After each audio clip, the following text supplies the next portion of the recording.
पूछिए कि जब मुसलमानों के ऊपर कोई संकट आता है तो ये लोग कहाँ रहते हैं। जाकर फातमी साहब से पूछिए कि जब 2019 के लोकसभा में मधुबनी समाहरणालय के सामने मधुबनी के लड़कों को पीटा जा रहा था, मधुबनी के लड़कों के ऊपर जुल्म ज्यादती की जा रही थी, उनको मारने की धमकी दी जा रही थी, तो ये जेडीयू में बैठ कर सत्ता की मलाई चाट रहे थे। दोनों बाप बेटा जेडीयू में बैठे हुए थे। आज वो हमको सेकुलरिज्म का पाठ पढ़ा रहे हैं। वो मुसलमानों का हितैषी वो है जो मुसलमानों के मसाइल में मुसलमानों के साथ खड़ा रहेगा। दलितों का हितैषी वो है जो दलितों के मसाइल में दलितों के साथ खड़ा रहेगा।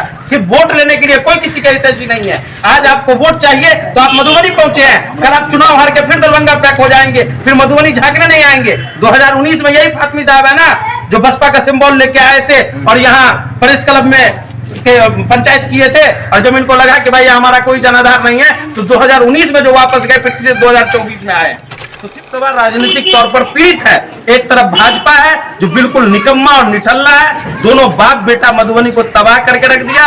मधुबनी लोकसभा के अंदर सियासी तौर पे मधुबनी लोकसभा को अपाहिज बना दिया भाजपा ने। पहले वो कुलदीप नारायण यादव यहाँ से 10 साल सांसद रहे, उन्होंने कोई काम नहीं किया। उसके बाद अनुकंपा पे अपने बेटा को सांसद बनाया, वो उससे भी ज्यादा निठल्ला और निकम्मा निकला, जिसको कुछ नहीं आता है। सिर्फ एक ही चीज आता है कि भाई जीत कर दिल्ली जाइए और फिर चुनाव लड़ने मधुबनी आइए। इसलिए उनको पूरी तरीके से कमजोर करने की जरूरत है। जय हिंद दोस्तों, आप देख रहे हैं मधुबनी हलचल न्यूज। मैं आपके साथ सिराज। आप सभी जानते हैं लोकसभा चुनाव को लेकर मधुबनी में काफ़ी गर्मा गर्मी का माहौल है और वहाँ मधुबनी में भी असदुद्दीन ओवैसी की MIM पार्टी ने वकार सिद्दीकी को टिकट दे दिया है। जी हाँ, वकार सिद्दीकी के आ जाने से RJD के नेताओं में खलबली सी मच गई है और तेजस्वी यादव का टेंशन बढ़ गया है।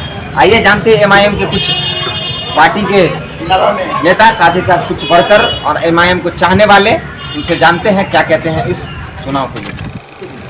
मेरा नाम राशिद खलील हुआ, मैं मधुबनी शहर का रहने वाला हूँ। मेरा विधानसभा मधुबनी है, मेरा लोकसभा मधुबनी है। मैं यहाँ का स्थानीय हूँ और लगातार MIM के कैंडिडेट मधुबनी से लोकसभा का चुनाव लड़ रहे हैं वकार सिद्दीकी साहब के हाथों को मजबूत करने के लिए, और मधुबनी से उनको जिताकर दिल्ली भेजने के लिए लगातार हम लोग प्रयास में लगे हैं और एक एक गांव, एक एक वार्ड और शहर के एक एक इलाके तक हम लोग पहुंचने का प्रयास कर रहे हैं। MIM को बीजेपी का बी टीम कहा जा रहा है, मधुबनी में भी कहा जा रहा है जब से वकार सिद्दीकी का नॉमिनेशन हुआ है, तो क्या कहते हैं? देखिए, ये बी टीम कोई आम जनता नहीं कहती है, बल्कि महागठबंधन या सो कॉल्ड सेकुलर या फर्जी सेकुलरवाद मानने वाले लोग जो लोग हैं, जिन लोगों का खुद अपना दाल कहीं नहीं चलता है, वो लोग आकर बीजेपी का बी टीम MIM को कहने का काम करते हैं। उन लोगों से हम पूछना चाहते हैं कि पप्पू यादव ने पूरे बिहार का सेवा किया, और पप्पू यादव जब पूर्णिया से चुनाव लड़ने के लिए मैदान में उतरे तो ये लालू प्राइवेट लिमिटेड का बेटा तेजस्वी यादव पूरी ताकत झोंके हुआ है पप्पू यादव को लड़ाने के लिए। अब आप ही बताइए कि पप्पू यादव को लड़ा के लालू परिवार को क्या मिलेगा? जो आदमी बिहार के सम्मान के लिए लड़ रहा हो, जो आदमी बिहार की जनता के लिए जी रहा हो, इसको हराने के लिए तेजस्वी यादव ने पूरी ताकत झोंक दिया। आखिर पप्पू यादव से क्या डर है? वहां पर तेजस्वी यादव जाकर कहते हैं कि आप या तो हमको वोट दीजिए या भाजपा को वोट दे दीजिए, लेकिन पप्पू यादव को नहीं दीजिए। क्षेत्र में आप लोग भ्रमण कर रहे हैं, क्या लग रहा है MIM बढ़ रही है? MIM बढ़ रही है कि MIM पहले से बहुत आगे है, बहुत तेजी से बढ़ रही है। पूरे जिला में हमारे जितने कार्यकर्ता हैं, पूरे लोकसभा में हमारे जितने कार्यकर्ता हैं, उनमें पूरा जोश बढ़ा हुआ है। किन तबके का वोट मिल रहा है?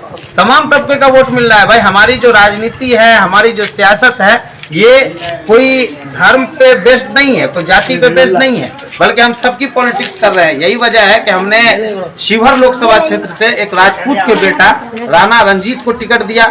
इसी तरीके से हमने महाराजगंज लोकसभा से एक भूमियार का बेटा अखिलेश्वर शर्मा को टिकट दिया। हमने काराकाट लोकसभा से एक सहनी की बेटी प्रियंका चौधरी को टिकट दिया। हमने एक माझी के बेटा को गोपालगंज से टिकट दिया। हम तो वो हैं जो सभी बिरादरी का ख्याल रखते हैं। दूसरे वो लोग जो जातिगत जनगणना कराने के वक्त कहते हैं कि हम सबको हिस्सेदारी देंगे, और जब चुनाव में टिकट बांटने की बारी आती है तो 14% वाले यादव को 9 सीट मिलता है, और अगर एक सीट और जोड़ ले तो 10 सीट हो जाता है दीपक यादव के वाइफ का।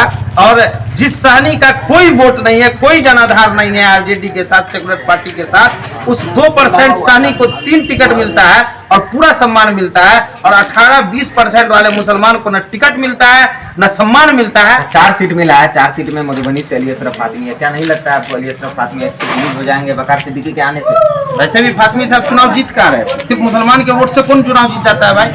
कोई ऐसा लोकसभा नहीं है किशनगंज को छोड़ के जो मुसलमान के वोट से कोई चुनाव जीत जाएगा। अगर जो लोग ये दावा कर रहे हैं कि सब लोग वोट देंगे, उनके पास जवाब है कि 2020 में लोगों ने फैयाज को बिस्वी से क्यों नहीं जिता लिया, मशकूर को जाले से क्यों नहीं जिता लिया, सिद्दीकी साहब को क्योटी से क्यों नहीं जिता लिया? क्या जवाब देंगे वो लोग? याद रखिएगा कि मधुबनी के अंदर जो लोग ये दावा करके आते हैं कि मुस्लिम वोट के भरोसे जीत जाएंगे, उनसे जाकर पूछिए कि जब मुसलमानों के ऊपर कोई संकट आता है तो ये लोग कहाँ रहते हैं। जाकर फातमी साहब से पूछिए कि जब 2019 के लोकसभा में मधुबनी समाहरणालय के सामने मधुबनी के लड़कों को पीटा जा रहा था, मधुबनी के लड़कों के ऊपर जुल्म ज्यादती की जा रही थी, उनको मारने की धमकी दी जा रही थी, तो ये जेडीयू में बैठ कर सकता है कि मलाई चाट रहे थे।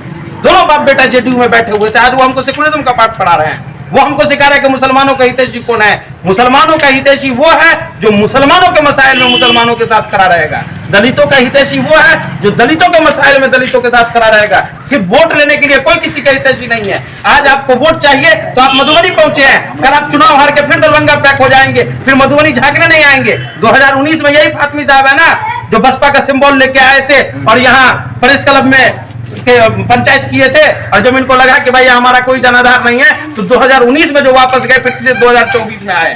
तो सिर्फ चुनाव की राजनीति होती है। कहेंगे लोगों से आप? लोगों से हम यही कहेंगे कि भाई पिछले 20 साल से मधुबनी लोकसभा राजनीतिक तौर पर पीड़ित है। एक तरफ भाजपा है जो बिल्कुल निकम्मा और निठल्ला है, दोनों बाप बेटा मधुबनी को तबाह करके रख दिया।